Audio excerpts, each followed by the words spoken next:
Selamat pagi semuanya. Saya bersuka cita hari ini kita berjumpa kembali di dalam uh, JGF, Joseph Generation Fellowship. Saya percaya hari ini Tuhan sedang setting berbagai peristiwa supaya terjadi mujizat di dalam rumah saudara, di dalam hidup saudara, di dalam rumah saudara. Dan pada saat ini kita akan bahas tentang memulihkan hubungan yang retak. Seringkali tanpa disadari kita berjalan keluar dari apa yang Tuhan mau dari hidup kita, dan akibatnya kita memiliki hubungan yang retak, khususnya bagi saudara, suami, dan istri. Seringkali saudara memiliki hubungan yang tidak harmonis. Apalagi dunia mengatakan semakin lama berumah tangga, konfliknya semakin besar. Tetapi firman Tuhan tidak mengatakan seperti itu. Seharusnya semakin lama kita berumah tangga, justru kita semakin harmonis. Dan kita semakin diperlengkapi, kita semakin menambah pengenalan kita akan Allah. Jadi firman Tuhan mengatakan kepada kita bahwa kalau kita terus bersama-sama dengan pasangan kita, maka kita hidupnya naik, bukan turun. Ya, kita naik level. Jadi untuk saudara yang suami dan istri, persiapkan hatimu, buka lebar-lebar hatimu, dan biarkan firman Tuhan masuk di dalam hatimu, sehingga Tuhan bekerja, ya, mengubahkan segala yang harus diubahkan. Lalu bagi saudara yang belum menikah, ya, dan saudara yang belum punya pasangan juga, firman Tuhan ini sangat-sangat berharga untuk saudara sekalian. Karena kalau firman Tuhan ini sampai saudara pegang, maka saudara begitu memasuki pernikahan, memasuki hidup yang baru, maka saudara sudah punya modalnya. Dan kalau saudara punya modalnya, saudara tidak perlu melalui onak duri. Jadi pembahasan kali ini sangat penting untuk saudara sekalian. Ketika saya mendapatkan bahan ini, saya langsung berkata di dalam hati saya, kalau seandainya dulu saya tahu tentang firman Tuhan ini, pasti kehidupan saya naiknya lebih cepat lagi. Walaupun sekarang naiknya juga lebih cepat. Tapi kalau saudara tahu firman Tuhan ini, kalau saya tahu firman Tuhan ini, maka tidak ada yang berarti, tidak akan ada onak duri di dalam perjalanan kehidupan kita. Ya, saya bersyukur Tuhan sedang bekerja di tengah-tengah kita. Jadi sekarang saudara, kita mau bahas tentang hubungan suami istri, khususnya suami istri. Hubungan antar yang lainnya, bukan suami istri, Sabtu depan akan saya bahas.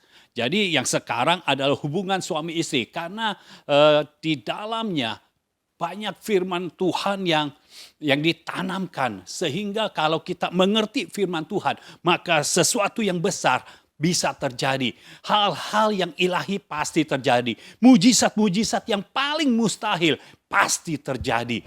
Ya, mari kita buka bersama di dalam kitab Kejadian pasal 2 mulai ayat 18.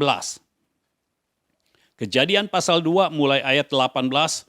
Tuhan Allah berfirman, "Tidak baik kalau manusia itu seorang diri saja. Aku akan menjadikan penolong baginya yang sepadan dengan dia." Lalu Tuhan Allah membentuk dari tanah segala binatang hutan dan segala burung di udara. Dibawanyalah semuanya kepada manusia itu untuk melihat bagaimana ia menamainya. Dan seperti nama yang diberikan manusia itu kepada tiap-tiap makhluk yang hidup, demikianlah nanti nama makhluk itu. Manusia itu memberi nama kepada segala ternak, kepada burung-burung di udara, dan kepada segala binatang hutan. Tetapi baginya sendiri ia tidak menjumpai penolong yang sepadan dengan dia. Lalu Tuhan Allah membuat manusia itu tidur nyenyak. Ketika ia tidur, Tuhan Allah mengambil salah satu rusuk daripadanya, lalu menutup tempat itu dengan daging.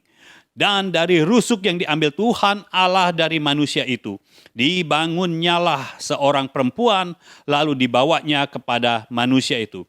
Lalu berkatalah manusia itu, inilah dia, tulang dari tulangku dan daging dari dagingku. Ia akan dinamai perempuan, sebab ia diambil dari laki-laki. Nah, yang pertama-tama saudara, yang perlu kita ketahui di dalam kita menjalin hubungan antara suami dan istri adalah kita harus tahu tujuan. Tujuan kenapa kita berhubungan. Kenapa kita harus punya pasangan. Kita harus tahu tujuan kenapa Tuhan mau kita tidak hidup sendirian, tetapi Tuhan mau kita berkeluarga. Karena ingat, dua instansi ini, dua institusi ini yang Tuhan paling perhatikan, yaitu gereja dan keluarga. Itu sebabnya keluarga menjadi sangat penting. Dan seringkali kita tidak tahu betapa pentingnya keluarga di mata Tuhan. Ya, sehingga terkadang kita masuk keluarga biasa saja, kita sama seperti orang-orang dunia masuk dalam keluarga yang baru, begitu juga kita masuk. Tetapi Tuhan membuat perbedaan antara kita, antara orang-orang benar dengan orang-orang dunia ini. Tuhan membuat perbedaan. Nah, perhatikan tujuannya. Saya berharap saudara benar-benar memperhatikan bagian ini. Jadi ada beberapa sub yang akan saya sampaikan, tetapi bagian ini, bagian tujuan ini, saudara perhatikan dengan baik-baik supaya saudara benar-benar mengerti apa tujuan Tuhan.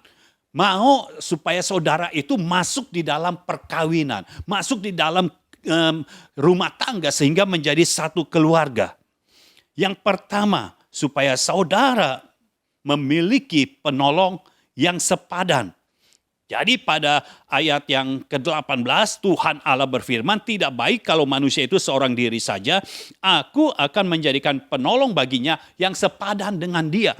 Nah, perhatikan saudara, untuk saudara yang sudah menikah, jangan berpikir lagi sepadan atau tidak, ya, nanti saja.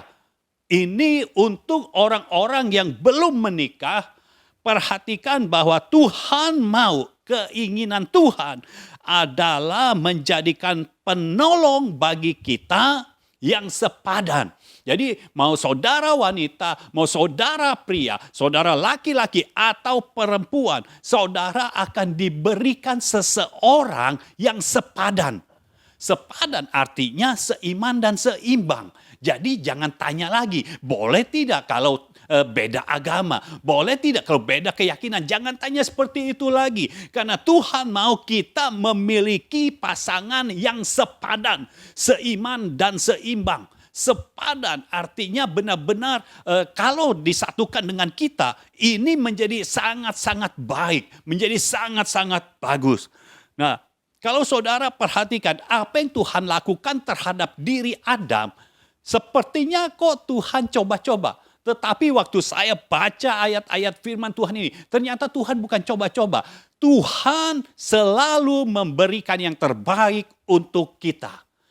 Dan ingat, kalau baca Alkitab, harus lihat dari sudut pandang Tuhan. Jangan dari sudut pandang kita sebagai manusia yang penuh dengan kekurangan. Tapi lihat dari sudut pandang Tuhan. Karena ayat-ayat selanjutnya, Tuhan membentuk dari tanah segala binatang hutan dan segala burung di udara, lalu dibawa kepada Adam. Kok seolah-olah Tuhan buat uji coba. Dibuat binatang, dibuat ini. Karena ayat sebelumnya Tuhan berkata mau dicarikan penolong yang sepadan. Ya, untuk Adam. Jadi dibuat binatang, kok sepertinya Adam mau dipasangkan dengan binatang yang dibuat itu. Tapi perhatikan saudara, tujuan Tuhan ternyata waktu buat binatang hutan, waktu buat burung dari tanah liat itu, ternyata tujuan Tuhan bukan memasangkannya dengan Adam. Karena ayat 18 itu dikatakan dibawanyalah semuanya. Ya, semua binatang hutan dan segala burung di udara itu dibawanyalah semuanya kepada manusia itu untuk melihat. Jadi bukan untuk dipasangkan, tetapi untuk melihat bagaimana manusia itu, bagaimana Adam menamainya.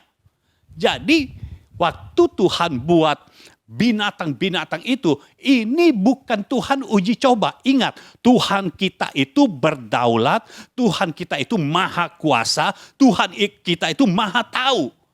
Jadi kalau kita lihat dari sudut pandang itu, tidak mungkin Tuhan tidak tahu penolong yang sepadan untuk Adam. Tidak mungkin.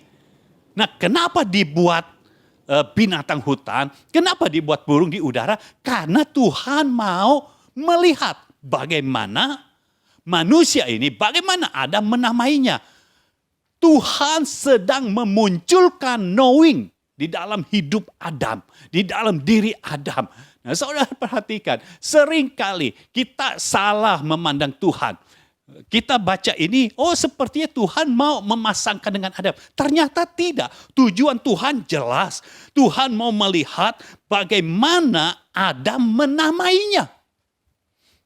Ya, setelah Adam menamainya dan binatang-binatang itu yang tadinya mati lalu menjadi makhluk yang hidup. Nah, ini jadi Tuhan bisa kasih lihat kepada Adam waktu disandingkan dengan burung di udara, binatang-binatang hutan. Adam tidak merasakan ada yang cocok dengan dia. Kenapa? Karena knowingnya sudah ada. Adam bisa merasakan, oh dengan yang ini gak cocok. Ya, itu sebabnya, perhatikan saudara, ayat selanjutnya. Setelah Adam memberi nama kepada seluruh ternak, ya, seluruh burung di udara, binatang hutan, ya. Tapi dia tidak menjumpai seorang penolong yang sepadan dengan dia. Nah, kalau kita lihat ini, artinya ada titik temu antara Tuhan dengan Adam. Tuhan mau menciptakan penolong yang sepadan dengan Adam. Dan Adam menangkap ini karena ada knowingnya. Adam menangkap ini, jadi dia cari pasangan yang sepadan dengan dia. Penolong yang sepadan dengan dia. Jadi perhatikan saudara yang belum punya pasangan, jangan asal mencari pasangan. Pasanganmu tidak seperti burung-burung di udara, tidak seperti binatang-binatang hutan. Tapi pasanganmu adalah seseorang yang akan menjadi penolongmu dan itu sepadan dengan kau. Sehingga kalau disandingkan, ini luar biasa jadinya. Nah, setelah Adam mengetahui dia perlu kehadiran seorang penolong, baru saudara perhatikan, setelah Adam menyadari dia perlu penolong yang sepadan dengan dia, ayat 21, lalu Tuhan Allah membuat manusia itu tidur nyenyak. Nah, waktu saya baca ini, kenapa Adam mesti dibuat tidur nyenyak? Bukankah Tuhan bisa? Ya Adam waktu tidur, udah diambil saja tulang rusuknya.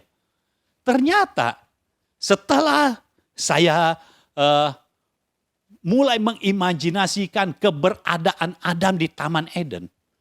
Ini keberadaan Adam dengan kita itu beda, saudara. Adam itu punya kekekalan. Karena di sana ada pohon kehidupan. Jadi Adam itu di sana kekal. Ketika dia keluar dari Taman Eden, baru umurnya dibatasi. Nah, waktu ada di Taman Eden, karena Adam itu kekal, dia itu bisa tidak tidur.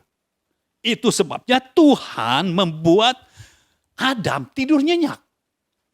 Jadi waktu diambil tulang rusuknya, Adam tidak berasa. Lalu dari tulang rusuk itu, ya, Tuhan membangun manusia yang lain, yaitu perempuan. Dinamakan perempuan karena diambil dari tulang rusuk laki-laki. Nah, waktu dibawa setelah perempuan ini jadi, yang diberi nama Hawa oleh Adam.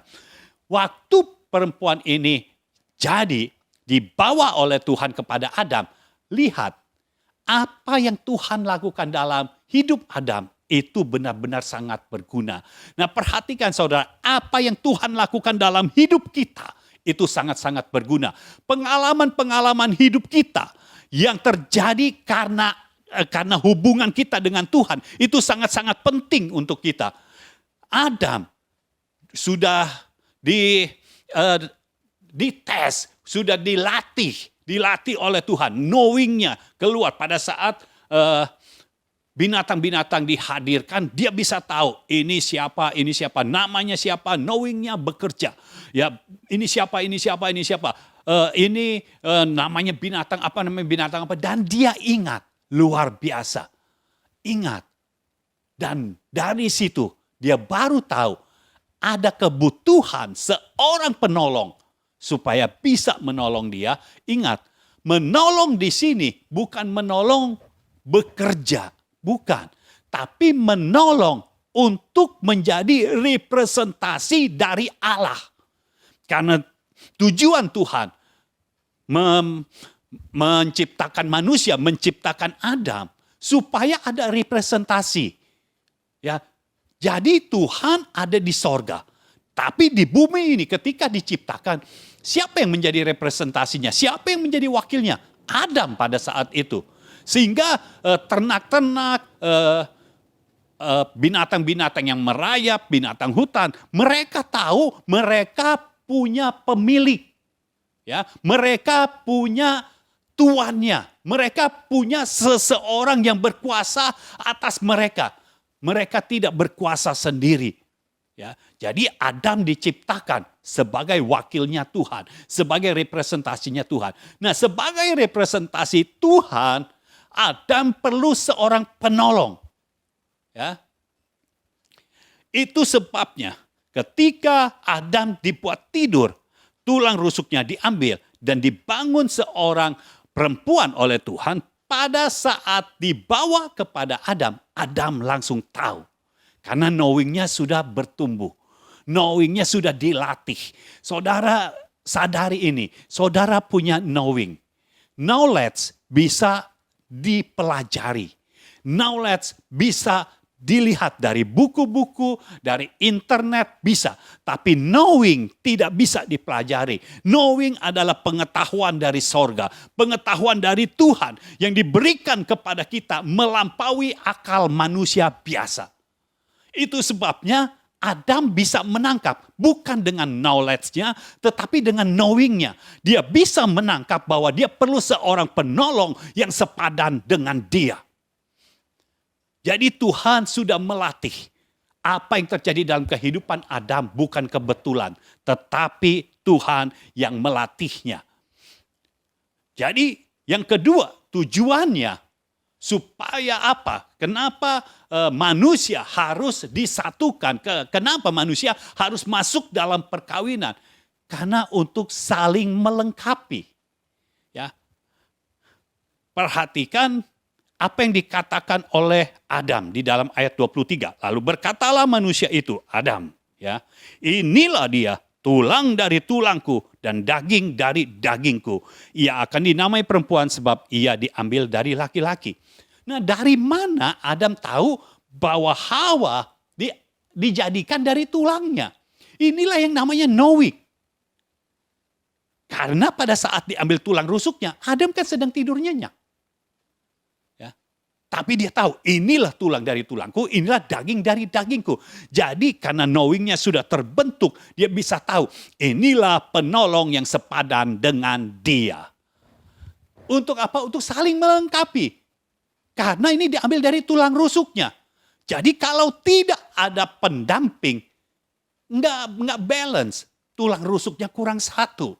Tapi ketika Hawa datang, oh lengkap sudah. Jadi bisa saling melengkapi. Untuk Adam, untuk pria sepertinya kurang satu rusuk. Kalau tidak ada wanita yang mendampinginya. Itu sebabnya cari tulang rusuknya yang tepat. Karena kalau tidak tepat tulang rusuknya nanti tusuk-tusuk saudara. Ya, saudara tidak mau itu. Saudara harus merepresentasikan Tuhan. Dari hubungan itu saudara semakin merepresentasikan Tuhan. Ya, waktu Hawa datang kepada Adam, Adam tahu ini adalah tulangnya. Ya, tulang dari tulangku, daging dari dagingku. Jadi lengkap karena tulang rusuknya sudah kembali. Dari pihak Hawa, karena dia tulang rusuk, dia perlu seseorang tempat dia menaruh hidupnya di dalam orang itu, dalam perlindungan dari orang itu, dalam pengayoman dari Adam. Nah, Hawa berjumpa dengan pengayomnya, yaitu Adam. Ya, jadi saudara yang wanita, kalau cari pasangan, perhatikan, jangan yang kekanak-kanakan. Karena saudara perlu orang yang dewasa secara rohani untuk menjadi pengayommu, untuk menjadi pelindungmu. Ya, tidak bisa saudara cari orang umurnya udah dewasa tapi masih kekanak-kanakan. Dikit-dikit ngambek. Saudara buat apa mempertahankan itu? Saudara nantinya tidak akan merepresentasikan Tuhan, tetapi saudara justru jadi susah. Waktu sendiri saudara begitu bisa merepresentasikan Tuhan, tapi kan tidak lengkap. Tapi waktu berdua lebih parah lagi.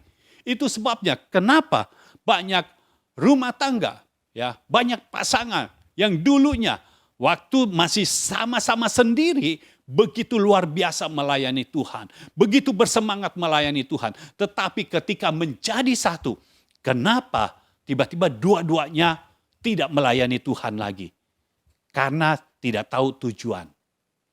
Jadi sekarang saya mau beritahu tujuan kenapa pria dan wanita harus kawin. Laki-laki dan perempuan harus kawin. Karena ada tujuan yang ilahi. Tuhan sedang bekerja. Izinkan dia menjamah engkau. Sehingga engkau semakin mengerti dan knowingmu yang berasal dari sorga itu ditumbuhkan terus. Sehingga saudara mengerti apa maksud Tuhan.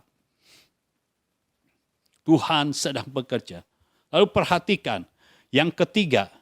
Saya mau baca dari Maleakhi pasal 2 ayat ke-14.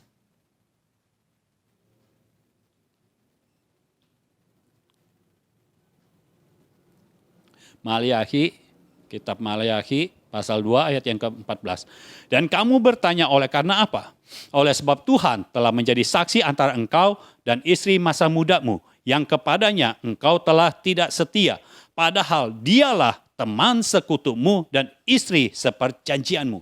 Jadi perhatikan saudara, yang ketiga, tujuan Tuhan untuk menyatukan kita dengan pasangan kita adalah untuk menjadi teman sekutu. Saudara tahu maksudnya teman sekutu? Kalau saudara perhatikan waktu zaman Abraham, waktu dia mengejar Kedorlaomer karena dia mau merebut keponakannya dan mengambil jarahan yang sudah dicarah, ya barang-barang yang sudah dicarah.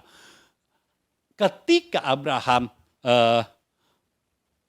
mau mengejar, Kedorlaomer itu bersekutu dengan yang lainnya. Tujuannya apa? Supaya kuat.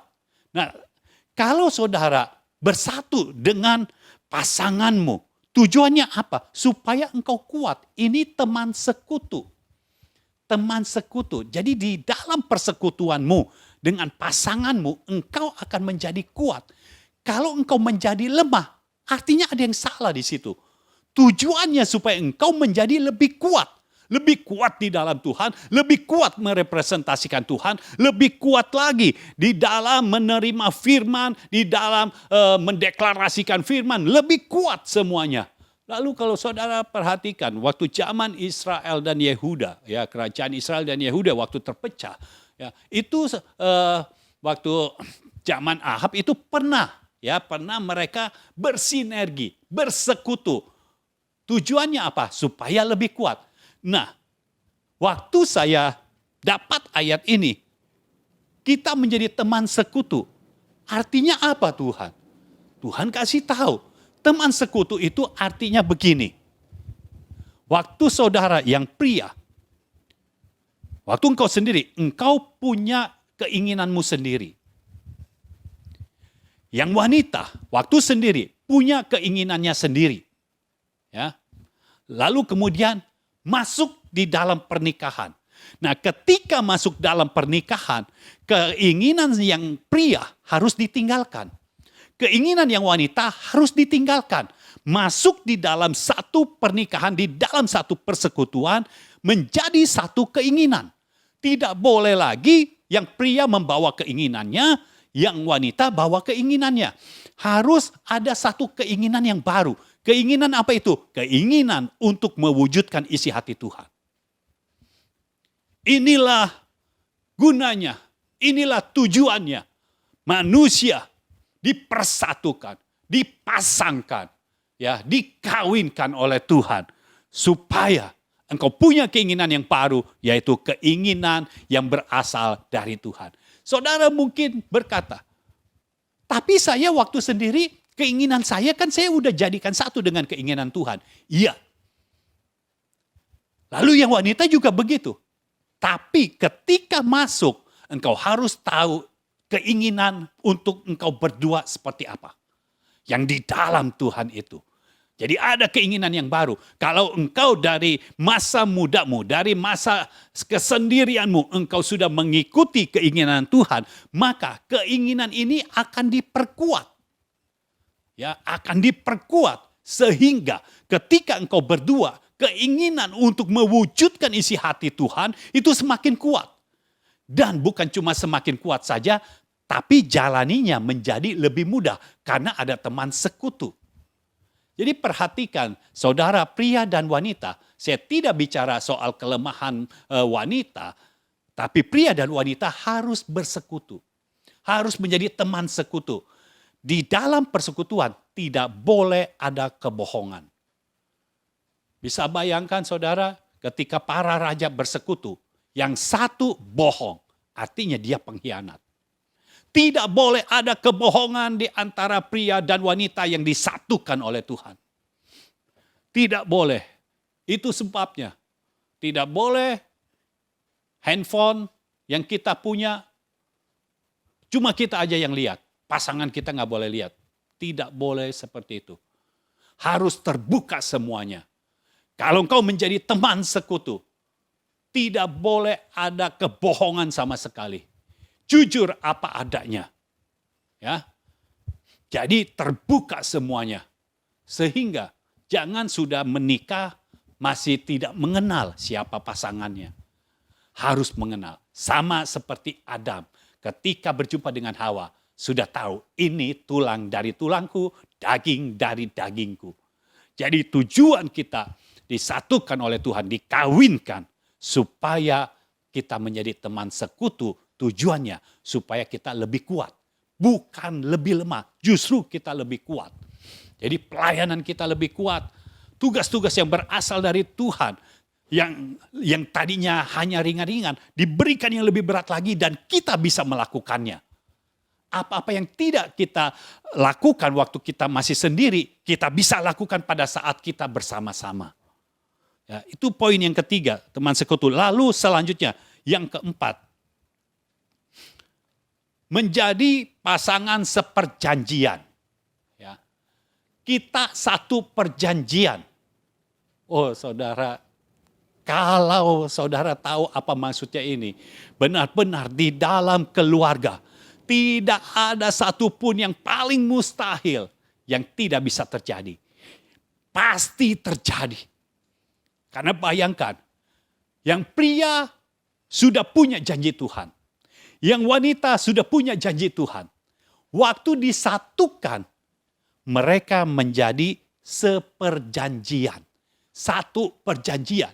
Bisa bayangkan, kalau yang pria sendiri saja sudah terima janji dari Tuhan. Itu sudah luar biasa. Yang wanita waktu sendiri sudah terima janji dari Tuhan. Itu sudah luar biasa. Ketika dijadikan satu, janji Tuhan dalam hidup yang pria dan janji Tuhan yang ada di dalam hidup yang wanita, ada di dalam hidup yang pria dan ada di dalam hidup yang wanita juga. Jadi janjinya jadi 2 kali lipat. Janjinya jadi benar-benar jadi besar sekali. Ini sesuatu yang luar biasa. Ini janjinya itu menjadi begitu besar sehingga apapun yang dijanjikan Tuhan itu digenapi pada saat kita menikah. Jadi waktu kita sendiri belum direalisasikan, belum digenapi, pada saat kita menikah itu tidak hilang, tapi justru itu bertambah besar. Janjinya bertambah besar sehingga waktu penggenapannya akan terjadi. Dan tahun ini adalah tahun penggenapan janji. Itu sebabnya janjimu yang dulu pernah ada, janji dari pasanganmu dulu pernah ada, sekarang disatukan sehingga janjimu jadi banyak. Janji yang berasal dari Tuhan itu banyak. Firman yang berasal dari Tuhan itu jadi banyak. Dan pada tahun ini Tuhan telah berfirman, tahun ini adalah tahun penggenapan janji. Itu sebabnya semua janji yang sudah datang dalam hidupmu akan digenapi dalam hidupmu. Dan tidak ada satu pun yang paling mustahil untuk bisa terjadi. Semua pasti terjadi. Karena Tuhan sudah menetapkan tahun ini adalah tahun penggenapan janji. Kalau saudara perhatikan tahun ini adalah tahun 2021, 2021. Tahun kemarin adalah tahun 2020, 2020. Kalau tahun kemarin saudara merasakan kok sepertinya tidak ada penggenapan janji. Seandainya ada kok kecil gitu, kok tidak berasa. Karena 2020 artinya diam di tempat. Tetapi tahun ini adalah 2021. Ada pergerakan yang signifikan. Ada pergerakan yang naik, bukan turun, tapi naik. Nah, di dalam tahun ini Tuhan akan menggenapi semua janji, semua firman yang pernah dilepaskannya. Dan apa yang firman Tuhan katakan itu akan dilakukan. Karena semua firman yang dilepaskan harus melakukan apa yang Tuhan perintahkan. Dan firman tidak akan kembali kepada Tuhan dengan sia-sia. Jadi bersiaplah saudara, siapapun engkau, apapun keberadaanmu, kalau hatimu terbuka saat ini, engkau percaya kepada Tuhan, maka Tuhan akan menggenapi semua janji, semua firman yang pernah diberikan ke dalam hidupmu. Baik janji itu di dalam hidupmu, baik janji itu di dalam pasanganmu, engkau berdua akan menikmati janji Tuhan yang digenapi. Bukan hanya janji Tuhannya saja, tetapi sekarang adalah penggenapan janji. Dan Tuhan memberkati dengan berkat dari sorga. Dan saudara tahu, berkat dari sorga unlimited. Tidak ada batasnya. Karena Tuhan kita adalah Tuhan yang kaya. Tuhan yang luar biasa. Tuhan punya tujuan yang sangat-sangat besar ketika kita disatukan. Yang kelima. Ayat yang ke-15 dari Maleakhi 2. Bukankah Allah yang esa menjadikan mereka daging dan roh? Dan apakah yang dikehendaki kesatuan itu? Keturunan ilahi. Jadi jagalah dirimu dan janganlah orang tidak setia terhadap istri dari masa mudanya. Jadi yang kelima, kita ini waktu menikah itu kita menjadi satu daging dan satu roh. Jadi perhatikan, bukan hanya satu daging saja, tetapi satu daging dan satu roh. Kita memiliki roh yang sama. Itu sebabnya saudara tidak bisa sembarangan. Satu agama pun tidak menjamin saudara punya roh yang sama. Ya, saudara harus punya roh yang sama. Sehingga ketika masuk di dalam pernikahan, engkau tahu rohnya sama, sehingga kapasitas rohmu menjadi 2 kali lipat. Kalau rohnya tidak sama, nanti kesedot. Ya, jadi seperti kapasitas roh kita tersedot oleh pasangan kita. Itu sebabnya saudara yang belum punya pasangan, tetapkan pasanganmu. Harus dengan standar firman, bukan standar biasa. Harus dengan standar firman. Saudara jangan takut. Oh, saya melepaskan semua roh ketakutan yang ada ini. Tidak ada lagi dalam kehidupan orang-orang yang belum punya pasangan. Saat ini tidak ada lagi ketakutan. Sekarang damai sejahtera dicurahkan atas hidupmu. Sehingga engkau tidak takut lagi. Jangan takut untuk mendapatkan pasangan. Percayalah, sama seperti Adam yang tidak tahu mau cari kemana penolongnya. Karena semua di sekitar dia tidak ada yang sepadan. Sama seperti Adam. Tidak tahu. Semuanya tidak ada penolong yang sepadan. Tetapi dengar, Tuhan selalu punya cara untuk membuat kita menemukan pasangan kita. Tuhan yang mempertemukan Hawa dengan Adam. Dibawa Hawa kepada Adam. Saya percaya pasanganmu yang sudah ditetapkan oleh Tuhan akan dibawa ke hadapanmu. Dan di dalam waktunya Tuhan, maka engkau akan bersatu di dalamnya. Dan ketika engkau bersatu, engkau semakin merepresentasikan Tuhan. Engkau semakin kuat di dalam Tuhan. Dan engkau semakin menikmati janji-janji Tuhan yang lebih besar lagi. Saya percaya ini terjadi di dalam hidupmu. Terimalah sebagai orang yang diberkati Tuhan. Terimalah sebagai orang-orang benarnya Tuhan. Terimalah karena Tuhan mau menggenapi semua janji, semua firman yang telah dilepaskan kepadamu. Oh, di dalam nama Yesus terjadilah. Haleluya. Hidup saudara tidak menjadi biasa lagi. Ketika engkau dipersatukan, engkau menjadi luar biasa. Itu sebabnya ketika engkau mau memutuskan hidup berpasangan untuk kawin nantinya, ini membuat saudara tidak sembarangan cari pasangan. Adam tidak sembarangan cari pasangan. Ketika semua binatang-binatang itu sudah ada di sekitarnya, ada saudara di sekitarnya, saudara harus tahu yang menjadi pasanganmu bukan seperti yang di sekitar Adam pada saat itu. Saudara tidak mungkin mau berpasangan dengan babon, mau berpasangan dengan monyet, berpasangan dengan orang utan. Saudara tidak mau. Itu sebabnya jangan cari pasangan yang tipenya seperti itu. Saudara harus punya pasangan yang tipenya adalah anak raja. Haleluya. Yang tipenya adalah orang-orang yang mencintai Tuhan dan kebenaran. Biar Tuhan bekerja membuka knowing saudara, menumbuhkan knowing saudara sehingga saudara tahu. Percayalah, saudara tidak perlu takut. Apalagi di zaman sekarang ini, banyak wanita yang usianya sudah mencapai 40, bahkan 40 lebih, masih belum ada pasangan. Jangan takut, ketakutan bukan berasal dari Tuhan. Jangan takut, tetapi saya percaya ini. Ketika engkau terus meleburkan hidupmu di dalam rencana Tuhan, di dalam agenda Tuhan, maka Tuhan sendiri yang akan membawa. Adam dibawakan Hawa oleh Tuhan ketika Adam ada di dalam tempat di mana Tuhan mau Adam berada, yaitu di Taman Eden. Ketika engkau berada di tempat yang tepat sesuai dengan yang Tuhan mau. Walaupun di sekitarmu sepertinya tidak ada pasangan yang cocok. Tapi Tuhan bisa membawakan ke hadapanmu. Dan lihat, bukannya Adam yang keluar dari Taman Eden. Hawa yang masuk ke dalam Taman Eden. Jadi saudara jangan keluar dari kehidupanmu di dalam Tuhan karena pasanganmu. Pasanganmu yang harus ada bersama-sama dengan engkau di dalam kehidupan menikmati realita hadirat Tuhan.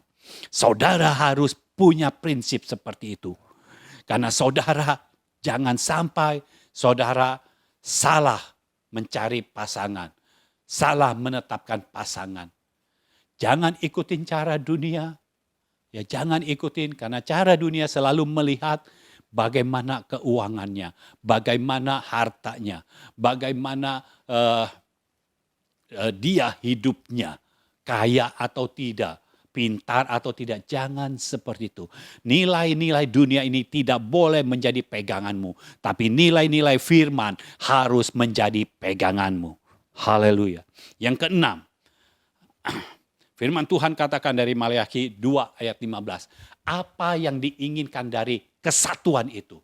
Kesatuan antara pria dan wanita yang kawin. Yaitu keturunan ilahi. Saudara akan diberikan kemampuan untuk memiliki keturunan ilahi. Bukan keturunan yang bersifat daging. Bukan keturunan yang manusiawi, tetapi keturunan yang ilahi. Oh, saya berharap saudara bisa terbuka akan hal ini. Ini banyak pasangan suami istri tidak mengerti ini, sehingga ketika mereka memiliki anak, anak mereka itu seperti bukan keturunan ilahi. Anak mereka biasa-biasa saja sesuai dengan ukuran dunia.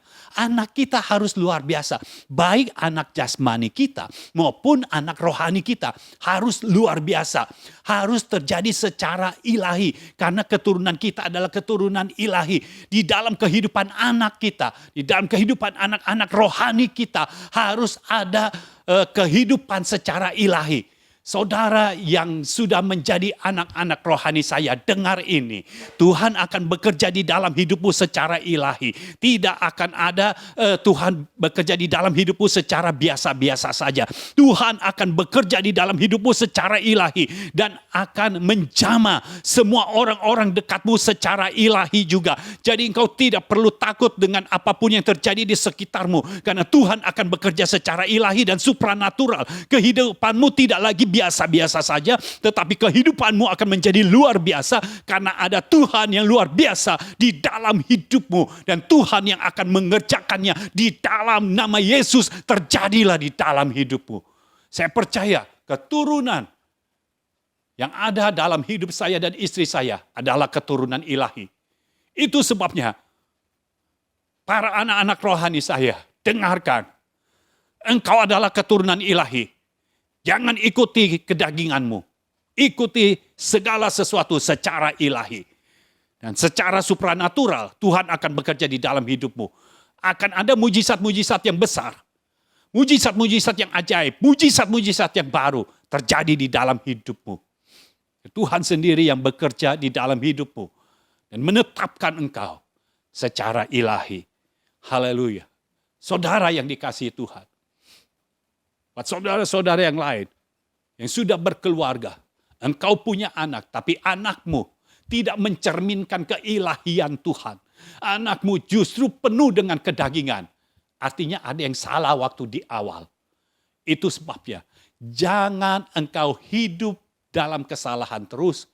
Ini waktunya pertobatan, ini waktunya kembali kepada tujuan yang benar, supaya anak-anakmu hidup secara ilahi. Mereka rindu berjumpa dengan Tuhan. Mereka rindu mendapatkan firman dari Tuhan. Mereka punya kerinduan untuk senantiasa dekat dengan Tuhan. Dan keinginan mereka adalah ingin mewujudkan isi hati Tuhan. Dan Tuhan tahu apa yang akan terjadi dalam kehidupan anak-anakmu. Tapi pada saat ini saya bisa merasakan di dalam roh. Tuhan akan mengubahkan anak-anakmu. Tetapi ini yang pertama kali harus dilakukan. Saudara sebagai ayah dan ibunya, harus engkau kembali kepada tujuan yang semula. Maka Tuhan akan mengubah anak-anakmu. Bukan anak-anak kedagingan lagi, bukan anak-anak manusiawi lagi, tetapi anak-anak ilahi. Haleluya, menjadi keturunan yang ilahi. Tuhan sedang bekerja. Lalu selanjutnya, poin yang ketujuh, tujuan dari hubungan ini. 1 Petrus 3 ayat yang ketujuh.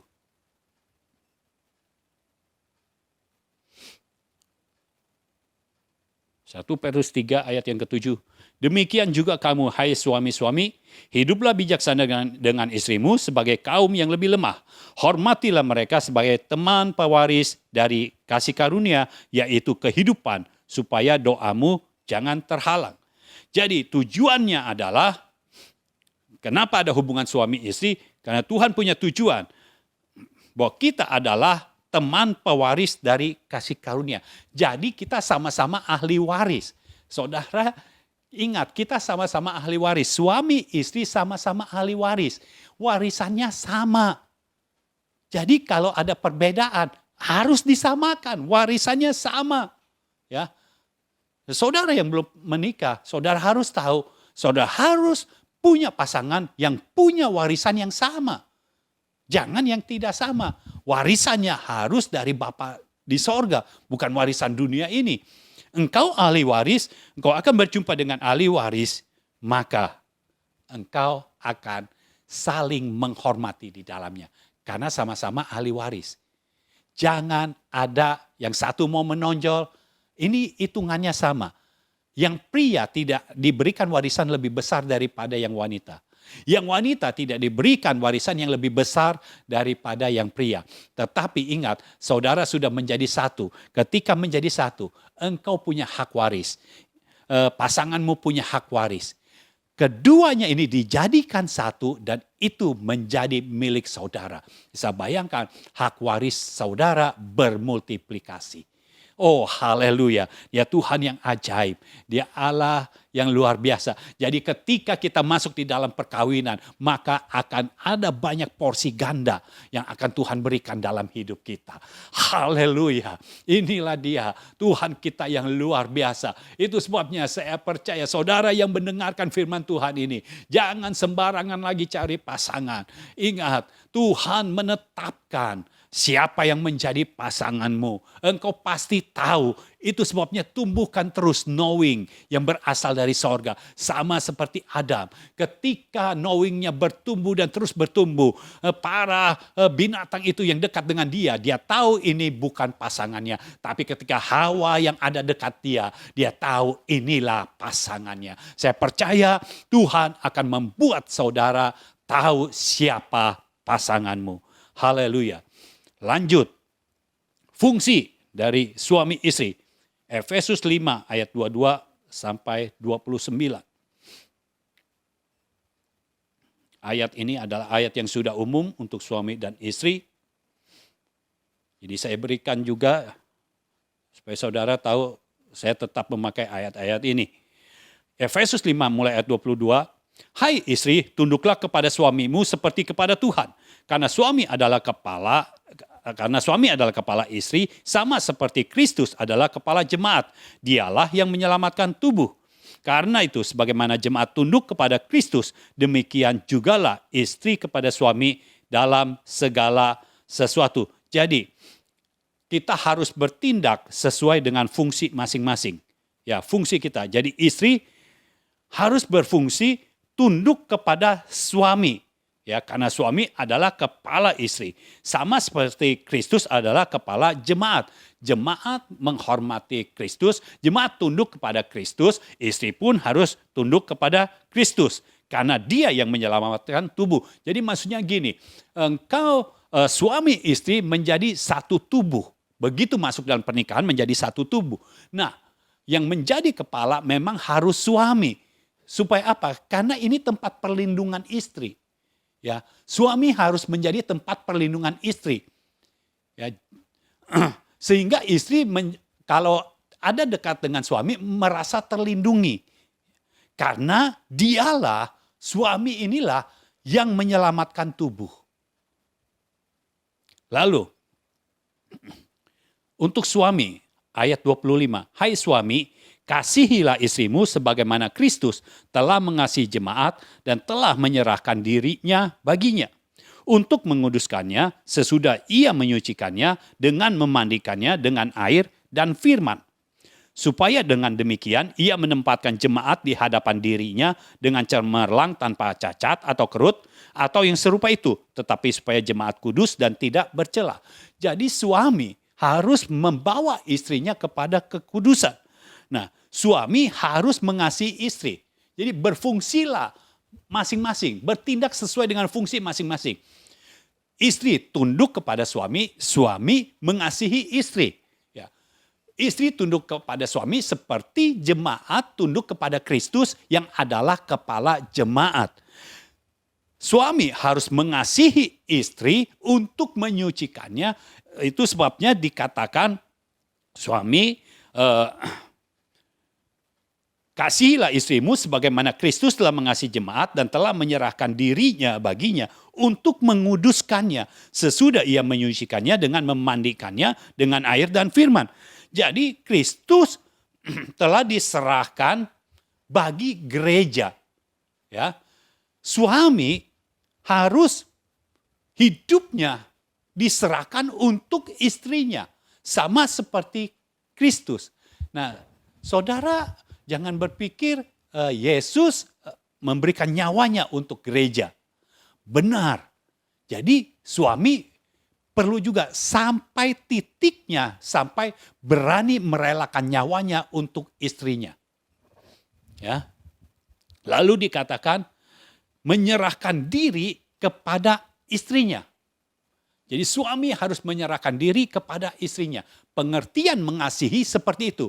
Suami harus menyerahkan diri kepada istrinya. Tidak boleh menyerahkan diri kepada orang lain. Ya. Suami tidak boleh menyerahkan diri kepada orang lain karena ada orang lain yang lebih baik dari istrimu. Engkau tetap harus menyerahkan diri kepada istrimu. Lalu perhatikan, Yesus memang memberikan nyawanya untuk jemaatnya. Tetapi yang Yesus berikan bukan hanya nyawa saja. Yesus datang ke dunia dari kaya menjadi miskin. Ya. Suami harus bisa, bukan harta yang bisa membawa saudara menyerahkan diri ke situ. Engkau tetap harus menyerahkan diri kepada istrimu. Lalu apa yang Yesus lakukan untuk gereja? Sebelum dia mati, dia rela dicambuk, dia rela dihina. Suami harus membela istri.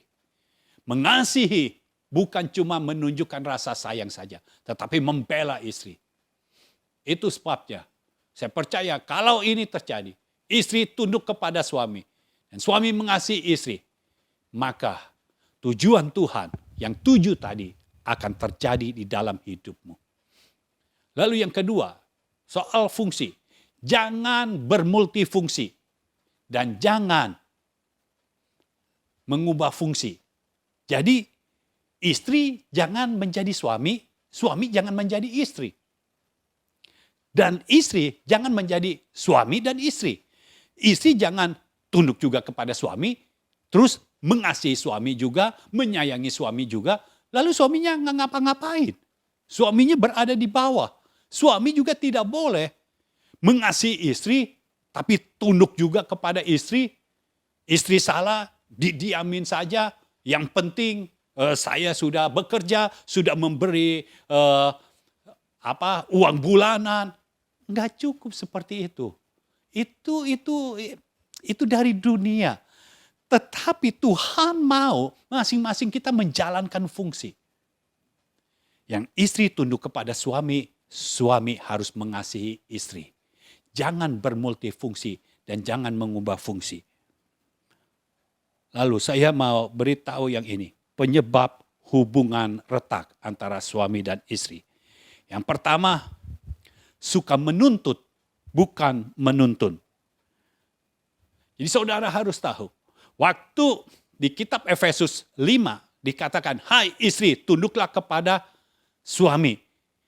Tuhan bicara bukan kepada suami, tetapi kepada istri. Jadi ini urusan istri dengan Tuhan. Lalu ketika dikatakan, hai suami, kasihilah istrimu. Sama seperti Kristus menyerahkan hidupnya demi gereja. Istri jangan menuntut suami untuk mengasihinya dan menyerahkan hidup ke dalam tangan istrinya.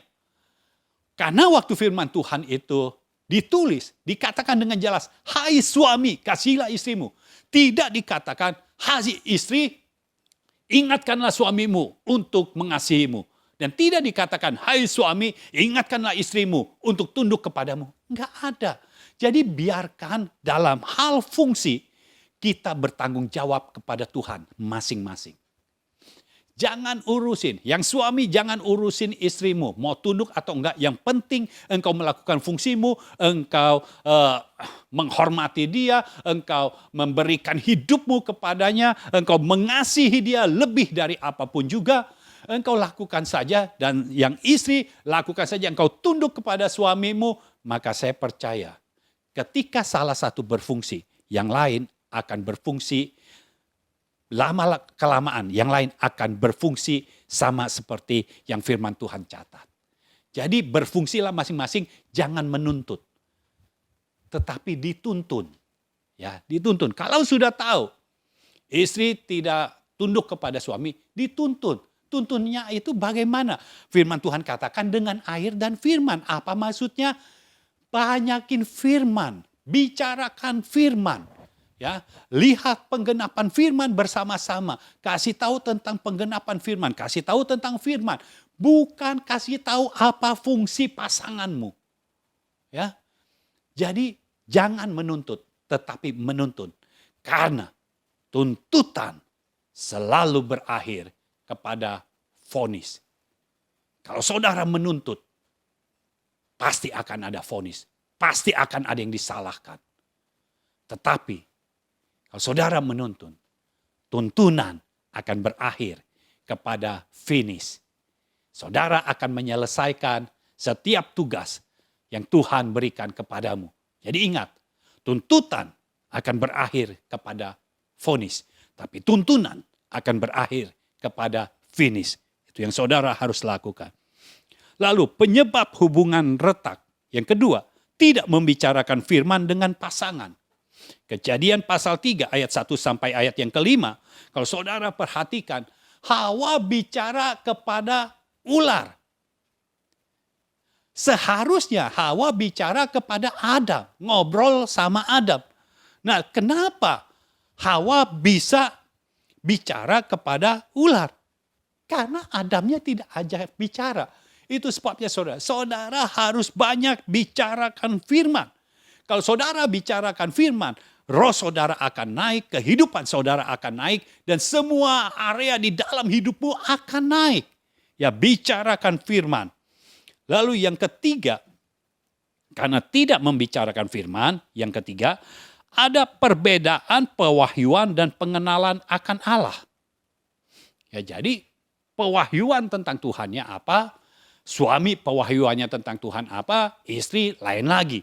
Ya, pengenalan suami tentang Tuhan apa? Istri lain lagi. Nah, tidak bisa begitu. Harus punya pewahyuan dan pengenalan akan Allah yang sama. Bagaimana caranya? Bicarakan firman terus. Nah, masalah Adam adalah dia tidak membicarakan Allah yang dia kenal itu kepada Hawa secara terus-menerus. Mungkin dia kasih tahu karena Hawa tahu bahwa tidak boleh makan dari pohon pengetahuan yang baik dan yang jahat. Dia tahu. Tapi masalahnya, Tuhan sudah berkata kepada Adam, ya, berkuasalah, memerintahlah kepada segala ternak, kepada segala burung di udara dan binatang melata, binatang merayap, dan binatang hutan. Jadi berkuasa memerintah. Nah, saudara tahu, firman Tuhan berkata berkuasalah. Tetapi Hawa menurunkan derajatnya. Dia bicara dengan ular. Ular adalah binatang melata, binatang hutan. Dan dulu termasuk ternak. Harusnya Hawa memerintah ular. Jadi ketika ular berkata, "Hai Hawa," tentulah Allah berfirman. Harusnya ketika ular bicara seperti itu, Hawa punya pengenalan akan Tuhan yang sama seperti Adam. Sehingga Hawa bisa berkata, "Diam ular, aku tidak mau bicara dengan engkau." Jadi Hawa bicaranya dengan Adam. Ya, bisa tanya Adam dulu, apa benar? Gitu. Buah pohon pengetahuan yang baik dan yang jahat ini begini. Nah, Adam nanti bisa kasih tahu. Oh, nggak begitu. Yang kita perlukan bukan knowledge, tapi knowing. Jadi saudara harus tahu, terjadi penurunan. Masalah pertama dari kejatuhan manusia dalam dosa adalah bukan karena makan buah pohonnya.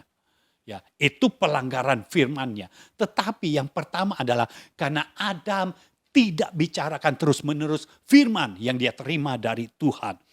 Pewahyuan, pengenalan, knowing yang ada di dalam hidupnya tidak dibicarakan terus dengan istrinya. Sehingga istrinya bisa ngobrol dengan ular yang seharusnya dia memerintah ular. Dia berkuasa atas ular, bukan dijadikan teman ngobrol. Lalu yang keempat, perhatikan setelah mereka jatuh di dalam dosa, saling menyalahkan. Ya, ketika Tuhan datang di dalam taman itu, cari Adam.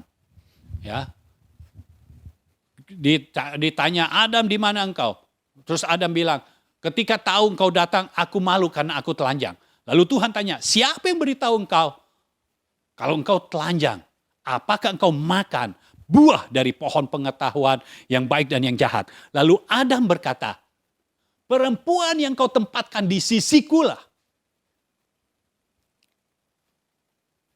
Saling menyalahkan.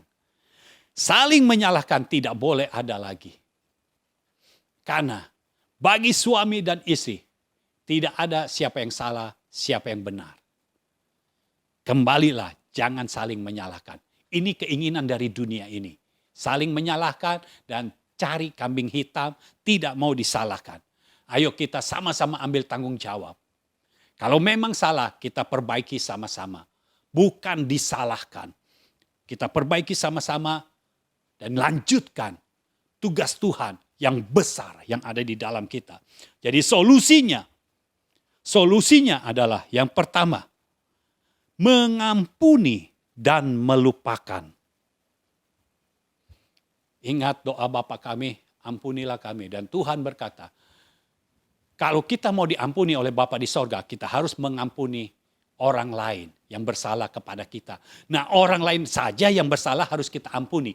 Apalagi pasangan kita harus kita ampuni. Dan bukan cuma mengampuni saja, tetapi melupakan. Karena terkadang, oke, saya ampuni. Tetapi kesalahannya disimpan terus. Itu juga tidak boleh. Harus mengampuni dan melupakan. Harus mulai kembali. Nanti saudara berkata, mulai dari nol lagi dong. Memang, jauh lebih baik saudara mulai dari nol lagi. Kembali kepada tujuan. Jangan saudara tidak mau dari nol lagi. Tapi saya menikah udah lama. Anak udah gede. Anak malah udah ada yang kawin. Ada yang mau kawin. Lalu kita mesti dari nol lagi. Iya. Karena saudara sudah berada di dalam titik yang minus. Lebih baik saudara mulai dari nol lagi. Jadi ampuni dan lupakan. Ayat-ayatnya saudara bisa catat. Matius 6 ayat 12. Lalu ayat 14 sampai 15. Lalu Markus 11 ayat 25. Solusinya yang kedua, hormati pasangan. 1 Petrus 3 ayat 7. Tadi berkata, hormati istrimu, hormati suamimu, hormati pasanganmu, hormati. Hormati dia sebagai teman sekutumu, sebagai teman seperjanjianmu, sebagai teman pewaris kasih karunia. Dia bukan musuhmu. Jadi hormati. Dia itu adalah bukan sekedar teman, tetapi orang yang disatukan dengan kita, yang kalau tidak ada pasangan kita, kita menjadi tidak lengkap. Hormati pasanganmu. Siapapun engkau, hormati pasanganmu. Yang ketiga, kembali kepada tujuan awal. Saya percaya kalau saudara sudah tahu ada hubungan yang retak dan saudara mengambil solusi ini, mengampuni, melupakan, lalu hormati pasangan, kembali kepada tujuan awal, maka saya percaya Tuhan akan bekerja. Nah, kalau di antara saudara ada yang berkata, saya sih mau, tapi dia belum tentu mau. Oke, mulai dari saudara. Karena kalau saudara mulai, saya percaya Tuhan bekerja di dalam keluarga. Dan tahun ini Tuhan mau buat mujizat di dalam keluarga. Tuhan mau buat mujizat. Hubungan yang retak ini disambung kembali sehingga tidak retak lagi. Dan ada mujizat yang akan terjadi di dalam hubungan yang retak lalu tersambung kembali. Maka berkat Tuhan akan dicurahkan ke dalam rumahmu. Berkat Tuhan akan dicurahkan ke dalam hubunganmu. Itu sebabnya saya percaya ketika hubunganmu kembali kepada tujuan awal, sakit penyakit tidak ada lagi di dalam tubuhmu, sakit penyakit diangkat Tuhan dari dalam tubuhmu, kesembuhan mengalir, kesehatan ilahi mengalir, kekurangan tidak akan ada di dalam hidupmu, tidak akan ada di dalam keluargamu, tetapi kelimpahan akan dicurahkan Tuhan di dalam hidupmu, karena firman Tuhan sudah menyatakan, kalau engkau hidup rukun, engkau hidup sesuai dengan tujuanmu, maka Tuhan akan memerintahkan berkat-berkat dicurahkan dalam hidupmu. Akan terjadi sesuai dengan firman Tuhan.